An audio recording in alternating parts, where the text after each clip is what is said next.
نفع مع بنت عمتك او مع بنت خالتك او مع صاحبتك مش لازم ابدا ينفع معاكي. بعد الجواز لما تبداي بقى تعيشي يومك الطبيعي في شقتك هيظهر بقى احتياجاتك فعلا الحقيقيه اللي انت بتستخدميها كل يوم. بعد اول شهر بتشيلي حاجات كتير قوي من المطبخ بتركنيها تحت السرير. والاهم من كل ده بقى ركزي على البيجامات القطن، ركزي ان انت تجيبي داخلي كتير، وخلي بالكوا ان كل الناس هتتكلم سواء جبتي ما جبتيش.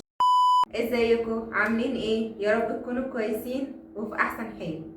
فيديو النهارده فيديو ضرب نار زي ما بيقولوا، لان موضوع الفيديو بتاعنا النهارده مهم جدا لكل بنت بتجهز نفسها للجواز، او اللي لسه بتفكر في الجهاز، او اللي لسه في اول خطوات التجهيز. انا في الفيديو ده مش جايه اقولك تشتري ايه وما تشتريش ايه، لا خالص.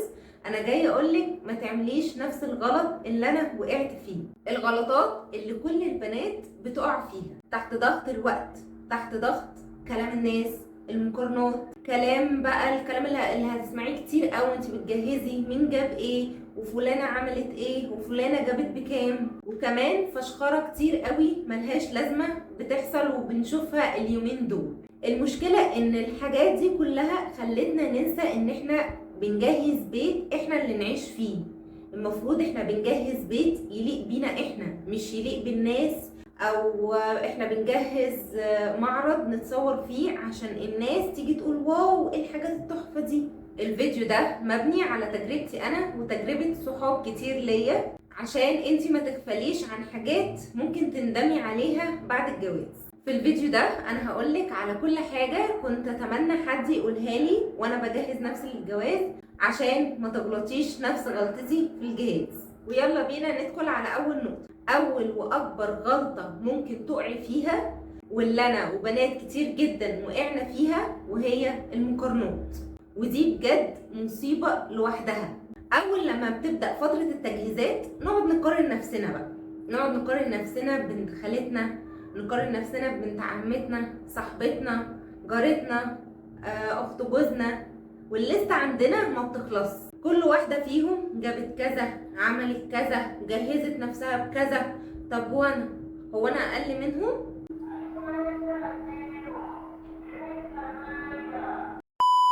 طب هو انا اقل منهم؟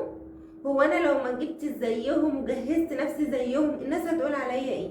ده طبعا الكلام اللي كل البنات بتقوله في فتره التجهيزات. انا جايالك من بعيد وبقولك الحقيقه انك هتندمي، ومفيش غيرك اللي هيتظلم. عايزه اقول لكم ان المقارنات دي سم.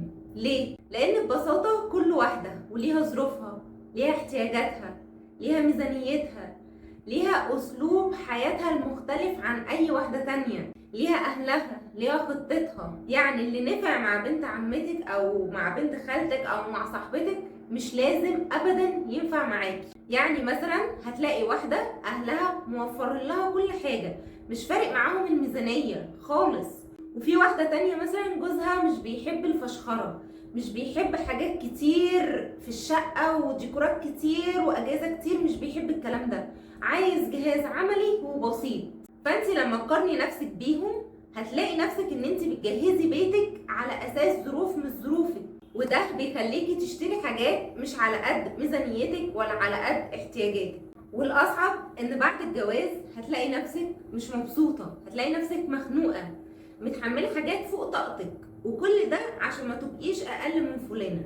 نصيحتي هنا ليكي، قبل ما تشتري الجهاز ده، انا واقفه خلاص قدام الجهاز وخلاص هشتريه، اسال نفسي سؤال واحد بسيط جدا: هل انا فعلا محتاجه الجهاز ده؟ هيفرق معايا بعد الجواز؟ هيوفر عليا تعب وشغل بعد الجواز فعلا؟ ولا انا جايباه بس عشان شفت فلانه جايبه زيه، مع ان انا عارفه ومتاكده ان انا مش هستخدمه، ان انا مش هحتاجه؟ فالسؤال ده هيفرق معاكي كتير جدا جدا لو سالتيه لنفسك قبل ما تشتري الحاجه. يلا بينا ندخل على تاني غلطه. وتاني غلطه انا بشوفها بصراحه يعني غلطه قاتله. ليه؟ لاننا مش بنرتب اولوياتنا واحنا بنجهز. يعني ايه الكلام ده؟ يعني مثلا فجاه تلاقي نفسك رايحه تشتري طقم كاسات فخم جدا ب 3000 ولا ب 4000 جنيه مثلا، وانت لسه ما اشتريتيش مفرش سرير واحد نظيف.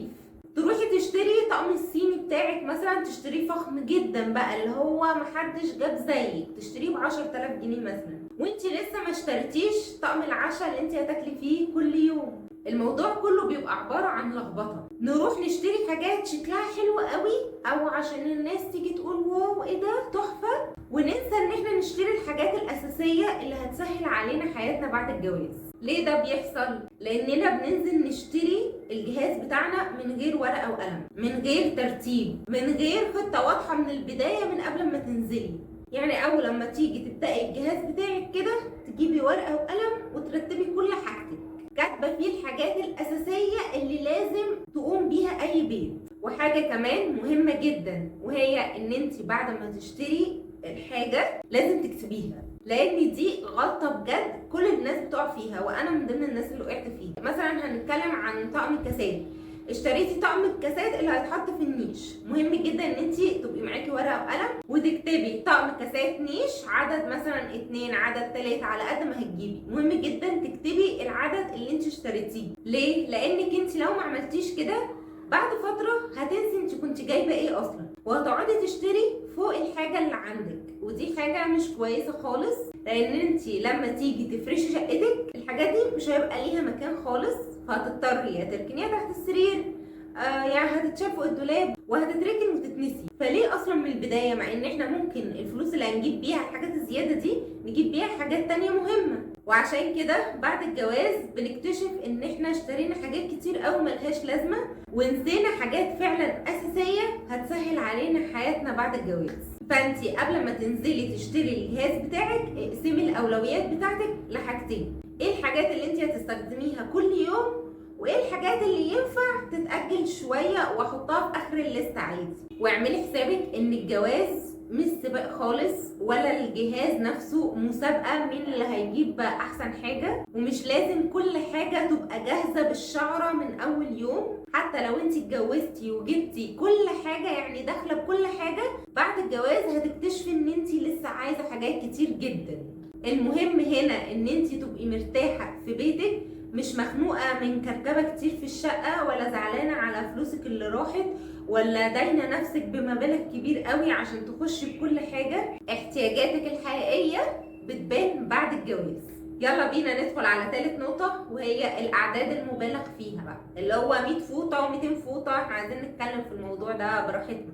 ودي غلطة شائعة كل الناس بتقع فيها، وهي اننا بنبالغ في اعداد الحاجة اللي احنا بنشتريها، وبنشتري بكميات كبيرة جدا جدا كأننا بنجهز عمارة كاملة مش شقة واحدة. يعني هو طبيعي ان انا اجيب 60 فوطة و50 ملاية عشان الناس ما تتكلمش عليا وتقول ام 20 ملاية اهي؟ لا، ده مش طبيعي خالص. الطبيعي ان احنا نجيب عدد معقول يغطي احتياجنا، ده غير ان كل يوم بيطلع اشكال وحاجات جديدة. فانت لما تجيبي عدد كبير جدا فوق الطبيعي بعد الجواز مش هتعرفي تجيبي حاجات من اللي لسه نازله جديده، وهتفضلي حابسه نفسك بقى في الحاجات اللي انت جايباها. بصوا بصراحه انا بشوف البنات اللي هي بتجيب الاعداد الكبيره قوي الفوق الطبيعي دي بتبقى بس عايزه تحس ان هي احسن من فلانه واحسن من علانه، واللي هي جابت اكتر مش عارفه من مين، واللي هي اكتر من مين، والشغل اللي احنا كلنا عارفينه ده. وده بيرجعنا تاني لنقطه المقارنه اللي لسه متكلمين فيها.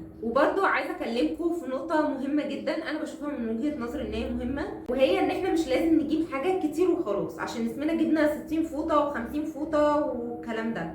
لا، انا شايفه ان احنا ممكن نجيب 7 أو 10 أو 15 أطقم، يعني على حسب ميزانيتك ايه، بس تجيبيهم خامتهم حلوة، خامتهم محترمة، يعيشوا معانا سنين. مش اروح اجيب 60 فوطة و50 ملاية وبعد اول 3 غسلات في الغسالة دابوا ولونهم راح وعايزين يترموا في الزبالة، ويبقى اسمي جايبة 60 فوطة و50 ملاية وهم اصلا مش هيعيشوا معاها اسبوعين على بعض. الكتير مش دايما احسن، ركزي اكتر في اللي هيخدمك بعد الجواز. تعالوا بقى ندخل على المطبخ، والمطبخ ده فيه كارثه بتحصل لوحدها اصلا، وده عند كل البنات، وهي ان احنا بنشتري حاجات كتير قوي قوي قوي ملهاش لازمه. يعني مثلا بيجيبوا 3 اطقم توابل من اللي هم بيتحطوا ديكور على المطبخ، اللي هم مش بيستخدموا، لا هم بيتحطوا ديكور بس عشان لازم البنت تدخل بيهم. يقوموا بقى يجيبوا 3. ليه؟ بتعملوا بيهم ايه؟ بيتحط فيهم ايه اصلا؟ ما احنا عندنا طقم التوابل العادي اللي بنستخدمه كل يوم، دول بقى بتعملوا بيهم ايه؟ يروحوا يجيبوا اجهزه في المطبخ ملهاش مكان في مطبخهم اساسا، وبعد كده بتتخزن فوق الدولاب وتتركن وبتبوظ. طب ليه من الاول قبل ما تشتري كل ده؟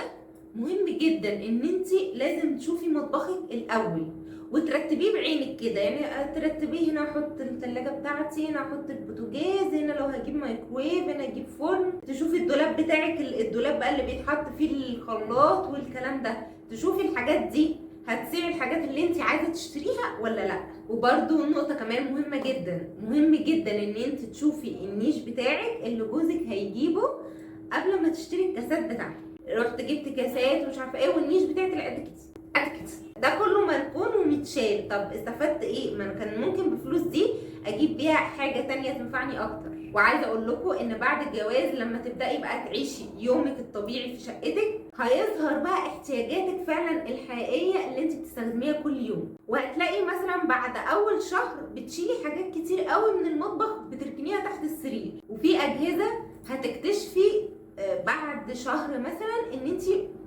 مش محتاجاها. اللي هو طب ايه اللي خلاني اجيبه؟ طب ما انا كنت ممكن اجيب حاجه تانية احسن، كنت ممكن اجيب مثلا اي حاجه تنفعني انا في مطبخي او في شقتي واستخدمها بدل الجهاز ده. وخلي بالك ان انت معظم الوقت بتاعك او اغلب الوقت بتاعك هتكوني واقفه في المطبخ بتعملي حاجه مثلا. فنصيحتي هنا ان انت تخلي مطبخك رايق رايق خالص، ما تكبسيش عشان التكبيس ده بجد هيخنقك. خليه بسيط عملي مفهوش زحمه كتير ملهاش معنى. اخر نقطه بقى انا هتكلم عليها في الفيديو ده وهو اللبس واللانجري بتاع البنات. البنت اول لما بتبدا تجهز نفسها تروح تجيب كميات مهوله من اللانجري. بس تعالى بقى ايه اقول لكم خلاصه الموضوع ده. بعد اول كام اسبوع جواز هتبداي تزهقي من كل اللي عندك، هتبقي عايزه حاجات جديده. عشان كده بلاش تشتري كميات كتيره قوي قوي في الاول، ركزي بس على شويه قطع بسيطه تكون خامتها حلوه. اهم حاجه ان هي تكون خامتها حلوه تريحك ما تضايقكيش. والاهم من كل ده بقى ركزي على البيجامات القطن، ركزي ان انت تجيبي داخلي كتير. هاتي الهوت شورتات القصيره دي برضو هتنفعك جدا جدا في حياتك اليوميه، خصوصا في الجو الحر هتنفعك قوي. البيجامات الستان والدانتيل بلاش تجيبي منهم، لو ضروري قوي ان انت تجيبي فهاتي حاجه واحده بس، لانك مش هتستحمليهم خالص خالص، مش هتطيقيهم ان انت تلبسيهم في الجو اللي احنا فيه ده. وهتلاقي نفسك ان انت بتدوري على الحاجات القطن. وكتري قوي قوي قوي بقى من العبايات البيتي القطن القصيره دي، اكتر حاجه هتنفعك بعد الجواز. مش هتلبسي غيرهم، هي والهوت شورتات مش هتلبسي غيرهم. في النهايه انا عايزه اقول لكم حاجه كده بسيطه، لو جبتي 100 فوطه، لو جبتي 100 كاس، لو جبتي ايه، الناس هتتكلم، الناس هتفضل تتكلم. الجهاز مش اختبار لازم اجيب فيه الدرجه النهائيه يا اما الناس هتتكلم عليا وتقول. انت لو جبتي حاجات حلوه قوي قوي وجبتي حاجات كتير قوي قوي الناس برضو هتتكلم. لو جبتي حاجات على قدك وفي المعقول الناس برضو هتتكلم. فانت ما تحطيش النقطه دي في دماغك، لان انت لو حطيتيها في دماغك مش هتعرفي تكملي المسيره بتاعت الجهاز، لانها طبعا بتبقى رحله طويله قوي، بتبقى رحله متعبه قوي. فبلاش تحطي كلام الناس في دماغك ابدا. انتي بترتبي بيتك على شكل يليق بيكي انتي، على شكل يريحك انتي وجوزك. اعرفي الحاجات اللي انتي هتستخدميها وهتريحك بعد الجواز وجيبيها. بلاش تجيبي حاجات شفتيها عند واحده صاحبتك ان هي بتقولك عليها حلوه، لا انت ظروفك مش زي ظروفها، احتياجها مش زي احتياجك. في النهايه حبيت احكي لكم تجربتي والحاجات اللي البنات بتقع فيها، يمكن تفيدكم وتوفر عليكم تعب ومجهود وفلوس وندم بعدين. زي ما قلت لكم التجهيز للجواز مش اختبار حد هيديني فيه الدرجه النهائيه. وخلي بالكم ان كل الناس هتتكلم سواء جبتي ما جبتيش، اللي بيتكلموا كتير وموجودين في كل حته. فانتي ركزي على نفسك انتي، على الحاجات اللي هتريحك انتي، ما تسمعيش ما تديش ودانك لاي حد.